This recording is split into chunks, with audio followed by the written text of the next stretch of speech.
Hello everyone. तो union budget जो है वो रिलीज कर दिया गया है और जिससे रिलेटेड जितने सारे आपके एग्जाम में सवाल बनते हैं वो सारा का सारा एक कंप्लीट हम लोग कवर करने वाले हैं। तो जो यूनियन बजट है वो रिलीज किया गया 1 फरवरी 2026 को और ये था 9वां बजट था जो कि रिलीज किया गया। अगर बात करें तो कौन रिलीज किया है, ये किया है आपका फाइनेंस मिनिस्टर निर्मला सीतारमन। और निर्मला सीतारमन के बारे में बात करेंगे ना तो ये था, निर्मला सीतारमन है जो अब बजट पेश करने वाले, ये 9 बार है वो बजट पेश कर दी है। ठीक है। और अगर यही बात करें कि दो, दो, 2019 से लेकर के 2026 तक है, कितना टोटल जो है 9 बजट पेश किए। और ये 7 पूर्ण बजट यानी फुल बजट है जो 7, और एक अंतरिम बजट है वो मतलब रिलीज किया। प्लस में ये 2024 और 2025 का बजट है वो ये पेश की है। जो इसमें अगर बात करें कि जो अब तक जो बीजेपी है, ये तो सिर्फ और सिर्फ निर्मला सीतारमन के बारे में बात करें तो निर्मला सीतारमन का सिर्फ 9 था। लेकिन अगर बात करें कि जो बीजेपी का टोटल जो हो गया मतलब बीजेपी का, तो बीजेपी का जो अगर टोटल बात करें तो ये बीजेपी अब तक का जो कुल जो बजट पेश किया है वो कितना किया है, 15 बजट है वो पेश किया है। कब से? 2014 से। अच्छा, एक चीज़ और पूछा जाता है कि जो मुरारजी देसाई थे वो तो सबसे ज़्यादा मतलब जो बजट है वो सबसे ज़्यादा है वो पेश किए थे टोटल 10 बार। तो अब निर्मला सीतारमन क्या है, सेकंड नंबर की बनी हुई है। और अगर आगे भी अगर ये की तो फिर कितना ये फर्स्ट नंबर का बन जाएगी। ठीक है, तो आप ये याद रखना कि मुरारजी देसाई हैं जो सबसे ज़्यादा बार है वो बजट है वो पेश किए हैं 10 बार। और उसके जो सेकंड बने हैं वो कौन बन गए हैं, आपका निर्मला सीतारमन जो कि 9 बार कर चुकी है। बजट का सबसे जो मुख्य साधन होता है वो क्या होता है, आपका राजकोषीय नीति होता है, फिजिकल जो पॉलिसी होता है वो। ठीक है, तो ये एग्जाम में पूछा जाता है कि बताओ जो बजट का मुख्य साधन होता है वो क्या होता है, तो आपका क्या होता है, राजकोषीय नीति होता है, फिजिकल पॉलिसी होता है। जो कि बजट सरकार की आय और व्यय का एक वित्तीय लेखा जोखा होता है जिसका उपयोग अर्थव्यवस्था को संतुलित करने के लिए किया जाता है। ठीक है, तो याद रखना कि जो बजट होता है, बजट क्या है, एक आय और व्यय का एक वित्तीय लेखा जोखा होता है जो कि जिसका उपयोग जो है अर्थव्यवस्था को संतुलित करने के लिए किया जाता है। और बजट का जो मुख्य साधन है वो क्या है, आपका राजकोषीय नीति है। अगर बात करें कि जो केंद्रीय आम बजट है, केंद्रीय बजट या आम बजट है, ये या तो यूनियन बजट बोलो या इसको हम लोग जनरल बजट बोले, तो ये इसको दो पार्ट में डिवाइड किया जाता है। एक तो आपका रेवेन्यू बजट में, और जिसको हम लोग क्या बोलते हैं, राजस्व बजट बजट। और दूसरा किया जाता है आपका कैपिटल बजट में, जिसको हम लोग पूंजी बजट बोलते हैं। ठीक है, तो अगर हम बात करें कि जो रेवेन्यू बजट होता है ये क्या होता है। अच्छा, एक एग्जाम में पूछा जाता है कि बताओ रेवेन्यू बजट है वो हम लोग इसको क्या बोलते हैं, तो रेवेन्यू बजट को बोलते हैं इनकम बजट। ठीक है, तो ये अच्छे से याद रखना, बहुत पूछा जाता है एग्जाम में। तो रेवेन्यू बजट को हम लोग इनकम बजट के नाम से जानते हैं। इसमें क्या इंक्लूड होता है, जो गवर्नमेंट का होता है, include those incomes of the government which neither create any liability not reduce asset. मतलब इसमें सिंपल सा ये है ना कि इसमें सरकार के दैनिक जो आय होते हैं और टैक्स होते हैं, जैसे टैक्स हो गया, खर्चा हो गया, जिसमें खर्चा में वेतन हो गया, सब्सिडी हो गया, वो सारा का सारा जो आता है वो किस में आता है, आपका रेवेन्यू बजट में आता है। मतलब टैक्सेस और रेवेन्यू सब किस में आता है, रेवेन्यू टैक्स में आता है।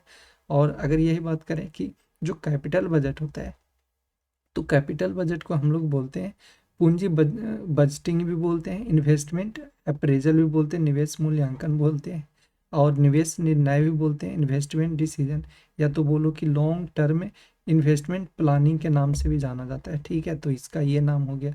और जो कैपिटल इन्वेस्टमेंट होता है वो ये होता है कि इसमें it contains transaction related to the asset और and liabilities of the government such as borrowing and disinvestment. मतलब जो भी है उधार लेना और ये इन्वेस्ट करना, उससे ये रिलेटेड है, वो कैपिटल बजट है। और इसका जो मेन ऑब्जेक्टिव होता है वो ये होता है to assess the feasibility profitability of long term investment. Example new project हो गया, मशीनरी हो गया, उन सबको ये इसका जो है मेन एसेस करता है, मूल्यांकन करता है, ये इसका मेन ऑब्जेक्टिव होता है। और इसका जो प्रोसेस होता है ये होता है analysis of cash inflows, cash outflows and risk assessment. ठीक है, अगर बात करें ना कि जो प्रेजेंट किया जाता है, बजट जो है प्रेजेंट किया जाता है वो किसके द्वारा, तो आपको पता है फाइनेंस मिनिस्टर के द्वारा किया जाता है। और इसका वेन्यू जो होता है वो जो वेन्यू होता है वो कहाँ पे, पार्लियामेंट में होता है, लोकसभा में। अच्छा, एक चीज़ और, अगर आपसे पूछा जाएगा ना कि बताओ ये जो यूनियन बजट जो 2025 छब्बीस सत्ताईस का किया गया है, ये पहला बजट है, ये पहला बजट है, फर्स्ट बजट है, जो कि कहाँ पे रिलीज किया गया है, कहाँ पे, ये कर्तव्य पथ में बनाया गया है। ठीक है, कहाँ पे, कर्तव्य पथ में बनाया गया है। तो ये आप याद रखना, एग्जाम में पूछा जा सकता है। और ये जो वेन्यू है कहाँ पे, पार्लियामेंट और लोकसभा में किया जाता है। अगर बोले हैं कि कॉन्स्टिट्यूशनल जो नेम है, इसको हम लोग क्या बोलते हैं, एनुअल फाइनेंशियल स्टेटमेंट के नाम से जानते हैं, वार्षिक वित्तीय विवरण। अच्छा, वार्षिक वित्तीय विवरण के बारे में बात करें तो इस कौन से आर्टिकल में आता है, आर्टिकल 112 में। ठीक है, आर्टिकल 112 में आता है। इसका जो इतिहास है वो क्या है कि भारत का जो पहला बजट है वो कब पेश किया गया था, 1860 में किया गया था। ठीक है, तो ये याद रखना, एग्जाम में पूछा जाता है। 18 फरवरी 1860 में किया गया था। और कौन किया था, तो जेम्स विल्सन द्वारा किया गया था ये। अगर बोले ना कि पावर जो पहला कागज रहित जो पेपरलेस है बजट, वो कब पेश किया गया था, तो ये किया गया था आपका 2021 में। जो पहला पेपरलेस बजट है वो कब किया गया था पेश, आपका 2021 में, 1/5/2021 में। और बोलेंगे उस टाइम में जो थी, जो फाइनेंस मिनिस्टर थे वो कौन थे, तो आपका निर्मला सीतारमन ही थे। और अगर बोलेंगे ना कि जो राज्य बजट है जो वो प्रथम पेश करने वाला कौन था, तो ये है आपका यूपी बना है। ठीक है, मतलब पेपरलेस में ही जो प्रथम राज्य बजट पेश किया था पेपरलेस, वो कौन किया था, आपका ये यूपी किया था। ये भी आप याद रखना। अच्छा, कुछ इसका मुख्य राजकोषीय आंकड़े हैं, जैसे देखो, जो कुल इसका जो बजट आकार है, टोटल बजट साइज है, वो आपका ये कितना है, कितना रखा गया, पेश किया गया है, ये पे किया गया है, ये किया गया है 53.5 लाख करोड़। ठीक है, जो कुल बजट आकार है वो कितना, 53.5 लाख करोड़ रखा गया है। अगर राजकोषीय घाटा की बात करें, फिजिकल डिफिसिट की बात करें, तो ये 44.3% रखा गया कुल जीडीपी का फाइनेंशियल ईयर 2027 के लिए। अच्छा, अगर बात करें ना कि ये पहुंच गया, मतलब इसको जो रखा गया है 4% है, वो रखा गया। अभी जो बनेगा जो 27 के लिए फाइनेंशियल ईयर तक रखा गया, वो रखा गया 4.3। लेकिन 2027-28 में ये रखा गया है कि हम लोग अचीव कर लेंगे 4% तक है, 4% या 4% से कम है, वो हम लोग अचीव कर लेंगे फिजिकल डिफिसिट। और पूंजीगत की बात करें, कैपिटल एक्सपेंडिचर जिसको हम लोग कैपेक्स बोलते हैं, इसका जो रखा गया वो कितना रखा गया, 12.2 लाख करोड़ रखा गया है। मतलब ये आवंटन किया गया है। और इसका में जो वृद्धि बोलेंगे ना, तो ये वृद्धि हुआ आपका 9% का वृद्धि हुआ है। तो ये जो टोटल जो कैप मतलब ये रखा गया है आपका, वो 12.2 लाख करोड़ का बजट है, वो पेश किया गया है इसके लिए। और ये जो है 9% का वृद्धि होता है। और अप्रोक्स इसमें जो है 4.4% का जीडीपी क्या है। ठीक है, तो ये जो 12.2 लाख करोड़ है ना, ये आपका जीडीपी का 4.4% है। अगर बोले रीन जीडीपी का अनुपात, डेप्ट टू जीडीपी, वो है आपका 55.6%। ठीक है, तो ये जो डेप्ट टू जीडीपी रेशियो है आपका, वो कितना है, 55.6% है। डाउन फ्रॉम, मतलब जो पिछले बार जो था आपका 56.1 था, और इस बार क्या हो गया आपका 55.6% हो गया। राज्यों का हस्तांतरण बोला जाए तो ये आपका रखा गया 1.4 लाख करोड़ से, ये 16वें वित्त आयोग की सिफारिश पे किया गया है। और यही अगर बात करें कि रेवेन्यू रिसीट का, राजस्व जो प्राप्तियां हैं, वो कितना रखा गया, ये रखा गया आपका 35.33 लाख करोड़ रखा गया। ठीक है, और यही शुद्ध कर प्राप्तियां, नेट टैक्स रिसीट की बात की जाए तो आपका रखा गया 28.7 लाख करोड़। ठीक है, 28.7 लाख करोड़ रखा गया है। और जो ग्रॉस मार्केट ब्रोइंग है वो कितना है, वो रखा गया आपका 17.2 लाख करोड़। ठीक है, तो 17.2 लाख करोड़ है, ये रखा गया कुल बाजार ऋण। और नेट मार्केट बोरोइंग का बात करें तो ये रखा गया आपका 11.7 लाख करोड़।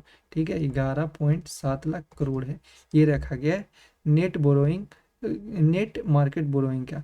अगर बात करें ना कि जो इकोनॉमिक ग्रोथ में कि जो जीडीपी है वो करेगा, जो रखा गया फाइनेंशियल ईयर 26 to 27 का, ये कितना रखा गया जीडीपी, तो ये रखा गया 6.8 से, मतलब 6.8% से रखा गया आपका 7.2%। तो कभी एग्जाम में मान लो कि ये 6.8 ना दे, 7.2 दे देगा ना, तो यहीं पे आप लगाना, ठीक है, ऑप्शन टिक करना 7.2, तो ये हो जाएगा।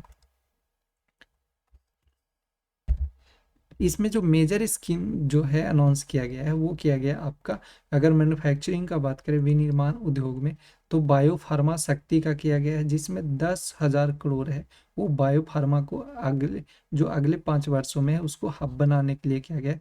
तथा इसमें 3 नाइपर है वो संस्थान को है जो चालू किया जाएगा या तो स्थापना किया जाएगा। इसमें इलेक्ट्रॉनिक मैन्युफैक्चरिंग जो है इसके लिए रखा गया है 40,000 करोड़, ठीक है। तो इलेक्ट्रॉनिक मैन्युफैक्चरिंग के लिए आपका रखा गया 40,000 करोड़, और बायो फार्मा शक्ति के लिए रखा गया 10,000 करोड़। और ये अगर बात करें एसएमई ग्रोथ फंड में, तो ये रखा गया है आपका 10,000 करोड़, एमएसएमई को चैंपियन बनाने के लिए रखा गया है। और कंटेनर मैन्युफैक्चरिंग की बात करें तो ये रखा गया आपका, ये भी रखा गया 10,000 करोड़ वैश्विक प्रतिस्पर्धा बनाने के लिए। और रेयर अर्थ कॉरिडोर की बात करें तो देखो रेयर अर्थ कॉरिडोर आपका उड़ीसा में है, उड़ीसा में ओपन होगा।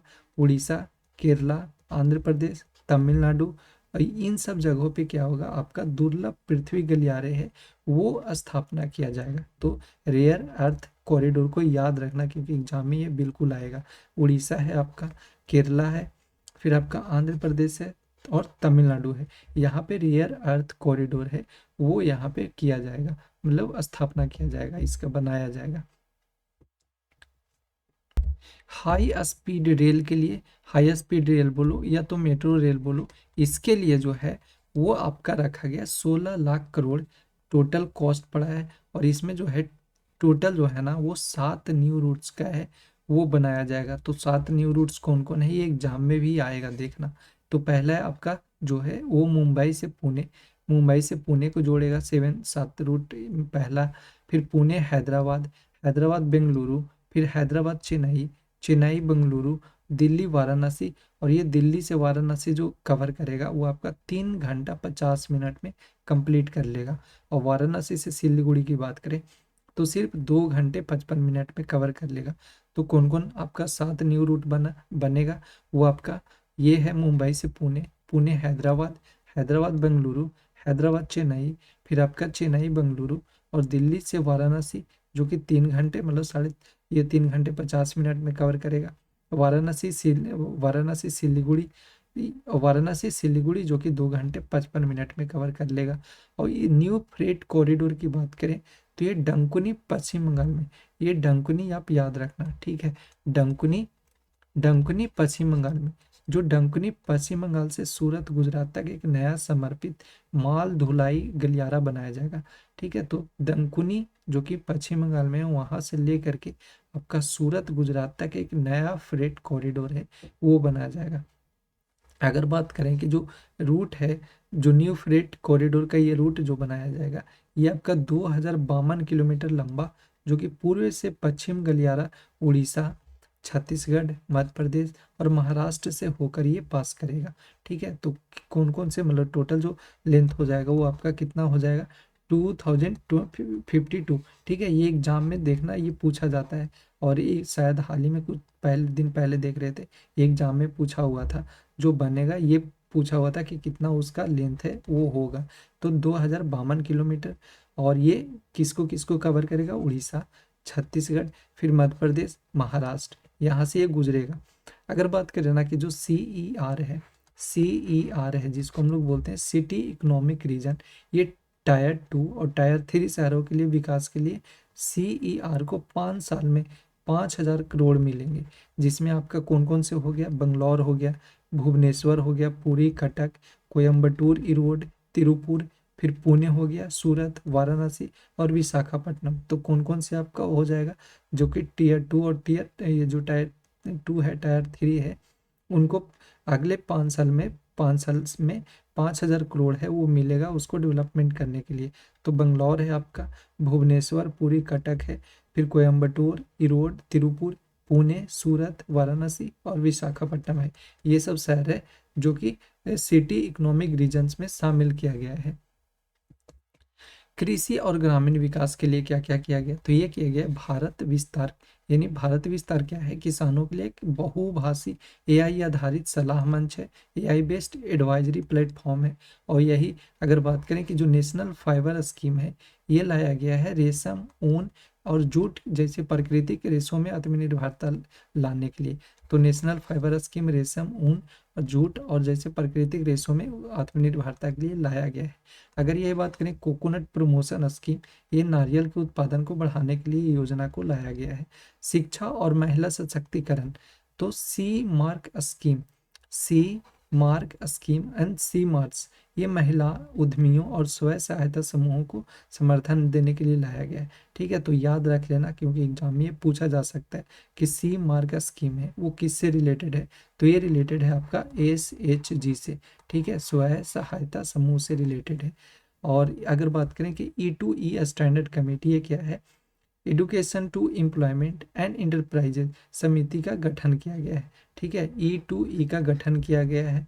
और अगर बात करें ना कि जो गर्ल्स हॉस्टल है, ये इसमें गर्ल्स हॉस्टल देश भर के, जो देश के हर जिले में एक बालिका छात्रावास गर्ल्स हॉस्टल है वो बनाया जाएगा। ठीक है, तो ये भी फैक्ट आप याद रखना। फिर आपका रक्षा बजट की बात करें ना, तो ये जो कुल आवंटन है, टोटल एलोकेशन है, वो रखा गया है आपका 7.85 लाख करोड़, जो कि पिछले वर्ष जो था वो आपका 6.81 लाख करोड़ था। ठीक है, और यहाँ पे इस बार जो रखा गया वो कितना रखा गया आपका 7.85 लाख है, वो करोड़ रखा गया है। अगर बात करें कैपिटल आउटले जो इसका पड़ा, टोटल जो पैसा वो मतलब जो टोटल आउटले, कैपिटल जो आउटले रखा गया वो था आपका 2.9 लाख करोड़। ये हथियारों और आधुनिकीकरण के लिए किया गया है। ये पूंजीगत जो परिव्यय है वो। और अगर बात करें कि जो कस्टम रिलीफ है, ये विमानों के निर्माण और रख रखाव, इमारों के पुर्जों और बुनियादी सीमा शुल्क से BCD से छूट के लिए ये लाया गया है। अगर बात करें ना कि जो प्रत्यक्ष और अप्रत्यक्ष कर है, डायरेक्ट और इनडायरेक्ट, तो इसमें जो है न्यू टैक्स रूल है वो इम्प्लीमेंट किया गया है। तो ये न्यू टैक्स एक्ट जो आया है 1 अप्रैल 2026 से नया आयकर अधिनियम लागू होगा। और ये जो नया अधिनियम लागू होगा कब से, आपका ये हो जाएगा आपका 1 अप्रैल 2026 से नया अधिनियम है वो आपका लागू हो जाएगा न्यू टैक्स पे। और मतलब न्यू टैक्स रूल बना है या एक्ट बना है। और अगर बात करें कि STT, तो STT सिक्योरिटी ट्रांजैक्शन टैक्स, ये फ्यूचर्स पर 0.02 से बढ़ा करके 0.05% है वो रखा गया है। और ऑप्शंस पे जो है वो रखा गया आपका 0.10% से बढ़ा करके 0.15% कर दिया गया है। अगर बात करें TCS का ना, टैक्स कलेक्टेड एट सोर्स, तो ये विदेशी टूर जो पैकेज होते हैं और शिक्षा या चिकित्सा के लिए विदेशों पैसे भेजने के लिए TCS से 5% से घटा करके ये कितना रख गया 2%। ठीक है, तो जो पैसा भेजने वाला है वो मतलब जो विदेशों से पैसे भेजने पे जो TCS 5% से करता था वो घटा करके कितना कर दिया गया आपका 2% कर दिया गया है। अगर बोले ना कि कस्टम ड्यूटी ये 17 जीवन रक्षक दवाओं जैसे कैंसर हो गया, दुर्लभ बीमारियों के लिए सीमा शुल्क को हटाया गया। तो एक चीज़ याद रखना, जो कस्टम ड्यूटी है वो कस्टम ड्यूटी कितने पे हटाया गया, क्योंकि एग्जाम में ये पूछा जा सकता है। तो ये टोटल जो हटाया गया है वो आपका 17 जो जीवन रक्षा दवा है उससे हटाया गया। तो टोटल कितना, टोटल 17 दवा है उससे हटाया गया आपका कस्टम ड्यूटी। अगर बात करें कि जो बजट है वो बजट में 3 कर्तव्यों का उल्लेख किया गया है। और ये एग्जाम में पक्का आएगा, किस एग्जाम में देखना आप। तो ये 3 कर्तव्य का उल्लेख किया गया है, क्या क्या का, तो आपका किया गया है आपका आर्थिक विकास में तेजी लाना, एक्सेलरेटिंग इकोनॉमिक ग्रोथ। दूसरा लाया गया है, दूसरा जो है कर्तव्य वो है आपका आकांक्षाओं को पूरा करना, फुलफिलिंग एस्पिरेशंस। और तीसरा जो है वो है आपका सबका साथ सबका विकास, इंक्लूसिव डेवलपमेंट। तो 3 कर्तव्य का उल्लेख किया गया है बजट जो 2026-27 में जो पेश किया गया है। इसको 3 कर्तव्यों पे जोर दिया गया है। पहला है आर्थिक विकास में तेजी लाना, दूसरा है आकांक्षाओं को पूरा करना, और तीसरा है आपका सबका साथ सबका विकास पे। इसका जो की हाईलाइट है वो क्या है, accelerating economic growth, infrastructure development and structural reforms to drive India towards विकसित भारत। मतलब जो मेन हाईलाइट है वो ये है कि इसको 2047 तक भारत को विकसित बनाना। ईस्ट कोस्ट जो इंडस्ट्रियल कॉरिडोर है ये लाया गया, आपका ईस्ट कोस्ट इंडस्ट्रियल कॉरिडोर बनाया गया है, development of an integrated corridor with node eight Durgapur. ठीक है, तो ईस्ट कोस्ट इंडस्ट्रियल कॉरिडोर है वो बनाया जाएगा आपका कहाँ पे, दुर्गापुर में। और अगर यही बात करें कि जो टूरिज्म फोकस है वो ज़्यादातर टूरिज्म फोकस कहाँ कहाँ पे किया गया है, वो किया गया है बुद्धिस्ट जो सर्किट्स है, जो कि आपका अरुणाचल प्रदेश है, सिक्किम है, असम है, मणिपुर है, मिजोरम है और त्रिपुरा है, वैसे जगहों पे ये टूरिज्म फोकस है वो उसको रखा गया, मतलब उसको पे ज़्यादा ध्यान दिया गया है। और वहाँ पे बुद्धिस्ट सर्किट है वो बनाया जाएगा। फिर अगर बात करें कि जो न्यू इनकम टैक्स है, वो न्यू इनकम टैक्स है वो रिप्लेस करेगा किसको, क्योंकि देखो एग्जाम में ये ज़्यादा पूछा जाता है कि जो न्यू 1 अप्रैल से जो लागू होगा वो किसको हटा करके वो नया है वो इम्प्लीमेंट किया जाएगा। तो वो जो आपका एक्ट है वो 1961 का एक्ट है वो हटेगा, और आपका 1 अप्रैल से नया कानून है वो लागू हो जाएगा। तो ये 1961 कानून के जगह है नया सरल कानून आ जाएगा। अगर बात करें कि जो स्टैंडर्ड डिडक्शन है जिसको हम लोग बोलते हैं मानक कटौती, ये इंक्रीज कर दिया गया है फ्रॉम 75,000 टू 85,000। ठीक है, जो मानक कटौती है वो 75,000 से बढ़ा करके 85,000 कर दिया गया है। अगर यही बात करें कि जो टैक्स स्लैब है, जो ये जो न्यू हम लोग का जो बजट आया है इसमें जो टैक्स स्लैब है वो क्या रखा गया, 0 से 3 लाख के बीच में आपका कोई टैक्स नहीं लगेगा, 3 से 7 लाख के बीच में आपका 5 लाख लगेगा, और यही 5-7 से लेकर के 10 लाख तक आपका 10%, फिर 10 से 12%, 10 से 12 लाख में आपका 15% लगेगा, फिर 12 से 15 लगेगा आपका 20%, और यही बात करें कि 15% से अगर एभव रहेगा तो आपका लगेगा 30%। कुछ और भी स्कीम देख लो जो एग्जाम में पूछा जाएगा और पूछा जाता है। तो इसमें एग्रीकल्चर जो है, एग्रीकल्चर के लिए वो लाया गया है भारत विस्तार, जो कि AI बेस्ड एडवाइजरी करेगा फार्मर्स के लिए। और इंडस्ट्री में बात करें तो ये इंडस्ट्री के लिए लाया गया आपका बायो फार्मा शक्ति, जो कि इंडिया को बनाएगा एक ग्लोबल बायो फार्मा हब। और अगर बात करें कि जो महिला है, महिला के लिए जो लाया गया है वो ये लखपति दीदी लाया गया है, जिसमें टारगेट रखा गया है वो 4 करोड़ महिलाओं को रखा गया है। ठीक है, करोड़ महिलाएं को लक्ष्य बढ़ाकर 4 करोड़ महिलाएं को शामिल करने का लक्ष्य वो रखा गया है। और अगर यही बात करें कि जो एनर्जी है वो एनर्जी में तो PM सूर्य घर है वो लाया गया। ये PM जो सूर्य घर है वो आपका 300 यूनिट से जो फ्री इलेक्ट्रिसिटी देगा सोलर के द्वारा। ठीक है, तो ये भी फैक्ट याद रखना। इंफ्रास्ट्रक्चर की बात करें तो इसमें आपको जो एजुकेशन मतलब शिक्षा जो ऋण मिलेगा आपका वो कर दिया गया, आपका वो कर दिया गया है 15 lakh for domestic higher education. ठीक है, 15 लाख कर दिया गया आपका लोन। उच्च जो शिक्षा है, घरेलू उच्च शिक्षा के लिए 15 लाख तक के ऋण को सहायता है, ये कर दिया गया है।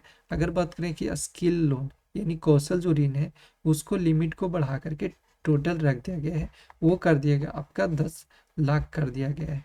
और अगर विकसित भारत फेलोशिप की बात करें तो ये रखा गया भारत के शीर्ष 500 शोधकर्ताओं के लिए। ठीक है, तो विकसित भारत फेलोशिप है वो भारत के शीर्ष 500 शोधकर्ताओं के लिए ये लाया गया है। और सिटी इकोनॉमिक रीजन्स में तो बता ही दिया कि सिटी इकोनॉमिक रीजन में है वो आपका डेवलपमेंट हब बनाया जाएगा अलग अलग शहरों के लिए। सर्वाइवल कैंसर वैक्सीनेशन का बात करें ना, तो सर्वाइवल कैंसर वैक्सीनेशन ये फ्री वैक्सीनेशन किया जाएगा गर्ल्स लोग का, जो कि 9 से 14 साल की स्कूल के थ्रू किया जाएगा। ठीक है, तो 9 से 14 ईयर के जो भी होंगे उसको सर्वाइवल कैंसर वैक्सीनेशन है वो फ्री में दिया जाएगा, और वो किया जाएगा स्कूल के थ्रू। अगर बोलें कि यूविन है, यूविन प्लेटफॉर्म और roll out the UN platform for managing immunisation across the country.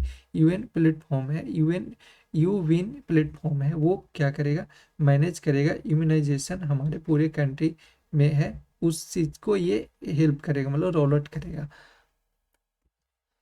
Defence की बात करें तो डिफेंस आउटले जो है वो 7.8 करोड़ अलोकेट किया गया था, आवंटन किया गया था, या कुछ ऐसे ही आवंटन हो गया है। और अगर बात करें कि जो स्पेस वेंचर फंड है, ये रखा गया आपका 2000 crore fund to boost private space startup. तो प्राइवेट स्टेट स्पेस स्टार्टअप को बढ़ावा देने के लिए 2000 करोड़ का फंड है वो जारी किया गया है। और डीप टेक की बात करें ना तो ये स्पेशल फोकस रिजिलेंस आत्मनिर्भर इन डिफेंस एक्ट, मतलब रक्षा तकनीक में है आत्मनिर्भरता पर विशेष जोर देना, इसके लिए लाया है डीप टेक। और नेचुरल फार्मिंग की बात करें तो इसमें 2 करोड़ एडिशनल फार्मर को कवर किया जाएगा under the national mission on natural farming. ठीक है, तो 200 जो यहाँ पे 2 करोड़ फार्मर है उनको ये लाया जाएगा, उसके इनके अंदर किया जाएगा, वो कवर किया जाएगा नेचुरल फार्मिंग अंदर के तहत, मतलब नेचुरल फार्मिंग प्राकृतिक खेती के तहत। और अगर बात करें कि जो डिजिटल एग्री स्टैक है इसमें इम्प्लीमेंट किया जाएगा डिजिटल क्रॉप सर्वे, वो 500 डिस्ट्रिक्ट में किया जाएगा। तो डिजिटल एग्री स्टॉक में कितना है, 500 डिस्ट्रिक्ट को है ये शामिल किया जाएगा। और रूरल कनेक्टिविटी की बात करें तो रूरल कनेक्टिविटी में आपका 35,000 करोड़ है वो एलोकेट किया गया है टू द नेक्स्ट फेज और PMGSY प्रधानमंत्री ग्राम सड़क योजना। तो ये दिया गया रूरल कनेक्टिविटी में, जो कि आपका रोड वगैरह ये जो बनता है, सड़क का निर्माण किया जाता है, उसमें आपका 35,000 करोड़ है वो दिया गया है। 16th फाइनेंस कमीशन के बारे में बात करें तो 16th फाइनेंस कमीशन जो है राज्यों के करों को हस्तांतरण करने के लिए सिफारिश इसमें शामिल किया गया है। और यही बात करें क्रिटिकल मिनरल मिशन का तो ये किया गया to secure supply of lithium cobalt, lithium और कोबाल्ट की आपूर्ति के लिए सुनिश्चित करने के लिए। ठीक है, तो एग्जाम में पूछा जाता है या पूछा जाएगा आपसे कि बताओ जो क्रिटिकल मिनरल मिशन है वो उसमें कौन कौन से मिनरल है वो शामिल है। तो आपका एक है, वो आपका एक है क्या, आपका एक है लिथियम और दूसरा है आपका कोबाल्ट। ठीक है, तो ये दोनों को आप याद रखना। फिर है Purvodaya, Purvodaya integrated development of eastern state, जिसमें आपका आ जाता है कौन कौन, आपका आ जाता है बिहार, झारखंड, उड़ीसा, पश्चिम बंगाल, इनको एकीकृत विकास करना। तो पूर्वी राज्यों में जो भी आते हैं बिहार, झारखंड, उड़ीसा और पश्चिम बंगाल, इनको पूर्वोदय में शामिल करके उनको डेवलप करना। अगर बात करें E2E एजुकेशन टू एम्प्लॉयमेंट, ये एक तरीके का डेडिकेटेड पोर्टल है जो कि एक तरीके का ब्रिज है, वो degree completion and job placement में मदद करता है। अगर बात करें कि जो मॉडल मॉडल स्किल लोन है इसमें जो है वो 7.5 लाख से बढ़ा करके 10 लाख है वो कर दिया गया है। और हायर एजुकेशन के बारे में बात करें तो गवर्नमेंट है वो फाइनेंशियल सपोर्ट करेगा 15 लाख, जो कि डोमेस्टिक इंस्टीट्यूशन के लिए करेगा, तो ये पहले ही बता दिया था। पीएम धन धान्य योजना की बात करें, पीएम धन धान्य कृषि योजना के बारे में बात करें ना तो ये एक तरीके की कॉम्प्रिहेंसिव एग्रीकल्चर स्कीम है जो कि फोकस है इसका food security and farmer income पे। और अगर यही बात करें कि जो विकसित भारत है गारंटी फॉर रोजगार एंड आजीविका मिशन, जिसको ग्रामीण भी बोलते हैं हम लोग, ये 2025 में ये एक्ट है वो आया था। और इसका जो मेन फोकस था वो है एम्प्लॉयमेंट और लिवलीहुड में। ठीक है, और अगर बात करें कि जो PM स्वनिधि रिवैम्प है ये इनहेंस करता है loan for street vendors including UPI linked credit जो देता है वो अप टू 30,000 तक इसका लिमिट है। तो PM सेवानिधि के तहत 30,000 है वो लोन है वो दिया जाता है स्ट्रीट वेंडर्स को। और micro enterprise credit card and SHE की मार्क्स की बात करें तो ये अभी जस्ट हमने बताया था कि ये इनिशिएटिव जो है वो फोस्टिंग करता है एंटरप्रेन्योरशिप को, पर्टिकुलरली महिला लोग को। और ये भारत फोरकास्ट सिस्टम की बात करें ना तो BFS का, तो ये टेक्नोलॉजी ड्राइवन सिस्टम है जो कि क्लाइमेट और रिजिलेंस एंड डिजास्टर मैनेजमेंट पे बेस्ड है, मतलब ये सपोर्ट करता है। ये भारत फोरकास्ट सिस्टम जो BFS है वो मेनली किसके लिए लाया गया है, climate resilience and disaster management के लिए। और एक एग्जाम में जो ये पूछा जाएगा वो आपसे ये पूछा जाएगा कि बताओ जो निमहांस 2 है ये इनिशिएटिव जो लाया गया है वो किसके लिए लाया गया है। तो याद रखना कि ये फोकस करता है जो मेंटल हेल्थ केयर है उस चीज़ पे, ठीक है। तो ये आप निमास को बिल्कुल मत भूलना। अगर बात करें जो गर्ल्स हॉस्टल है, जो हमने बता दिया था, गर्ल्स हॉस्टल को हर एक डिस्ट्रिक्ट में लागू करने में, हर एक डिस्ट्रिक्ट में स्थापना करने के लिए बोला गया था। आयुष्मान भारत जो पीएम जय है, इसकी बात करें तो ये लाया गया है सीनियर सिटीजन्स का, जिसका एज जो है 70 और उससे ज़्यादा है, जो रिगार्डलेस ऑफ इनकम है, मतलब जो जॉब वगैरह नहीं कर रहे हैं, काम नहीं कर रहे हैं। और यही बात करें कि जो प्रधानमंत्री आवास योजना है, ये अर्बन और ग्रामीण को अफोर्डेबल हाउसिंग है वो देता है। और PM school of rising India, अगर बात करें कि जो पीएम श्री है, ये भी एग्जाम में बहुत ज़्यादा पूछा जाता है, तो याद रखना जो पीएम श्री है वो क्या है, एक ऑनगोइंग स्कीम है जो upgrade school, ongoing scheme to upgrade schools 2022 से लेकर के 27 तक ये चलाया गया है। और न्यू इंडिया लिटरेसी प्रोग्राम है NIELP, इसका एम है वो क्या है, educate 5 crore non literate running until 2026 से 27 तक। तो याद रखना कि एग्जाम में पूछा जाएगा कि बताओ जो टोटल कितने लोगों को है ना, वो नॉन इलिटरेट लोग को है लिटरेट करने का लक्ष्य रखा गया। तो ये रखा गया आपका 5 करोड़ से, तो 5 करोड़ आप याद रखना। प्रधानमंत्री मत्स्य किसान की बात करें तो प्रधानमंत्री मत्स्य किसान ये सब अंडर PMSSY बूस्ट फिशरीज को, मतलब ये मत्स्य, ये जो प्रधानमंत्री मत्स्य किसान ये सम्मान निधि सह योजना लाया गया है, ये लाया गया आपका फिशरीज के लिए, जो कि 2023 से 24 और 26 से 27 तक है, वो रनिंग चल रहा है। और पीएम जनजातीय उन्नत उन्नत ग्राम अभियान का बात करें ना, तो ये development of tribal villages running through 2024 से 26, तो पीएम जनजातीय उन्नत ग्राम है, ये आप याद रखना कि ट्राइबल विलेज के विकास के लिए लाया गया है। और यही बात करें जल जीवन मिशन, तो आपको पता ही है टैप वाटर के लिए, जो कि जो ऑल रूरल हाउस होल्ड है उसके लिए जल जीवन लाया गया है। मिशन शक्ति जो है ये लाया गया है बेटी बचाओ बेटी पढ़ाओ इसमें, और इसका जो मेन एम है वो एम ये है प्रोटेक्शन एंड एम्पावरमेंट, जो कि चल रहा है 2025 से 26 और अभी तक चल रहा है, मतलब 27 तक चलेगा। और अगर बात करें कि जो प्रधानमंत्री मुद्रा योजना है, इसमें जो है offers collateral free loans up to 20 lakh, इसमें जो है मुद्रा में प्रधानमंत्री मुद्रा योजना में जो कि 20 लाख तक है वो फ्री लोन है वो दिया जाएगा। पीएम किसान सम्मान निधि की बात करें तो इसमें कितना आपको पता ही है कि ये 6,000 तक है वो दिया जाता है।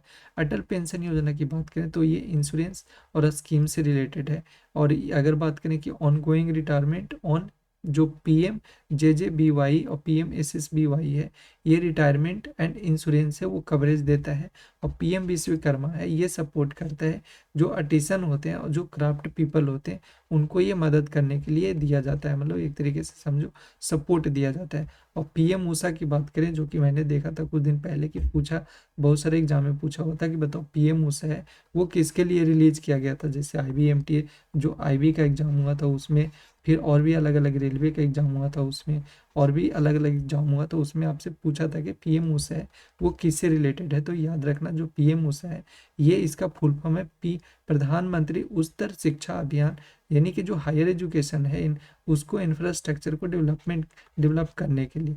और अगर बात करें कि जो स्किल लोन स्कीम है, ये स्किल लोन स्कीम जो है, ये इसमें आपका जो लोन दिया जाएगा वो आपका 7.5 लाख तक वो दिया जाएगा। और अगर बात करना कि ये जो इसमें जो 1200 है ये जो वोकेशनल स्किल है वो आपका तैयार किया जाएगा, बनाया जाएगा।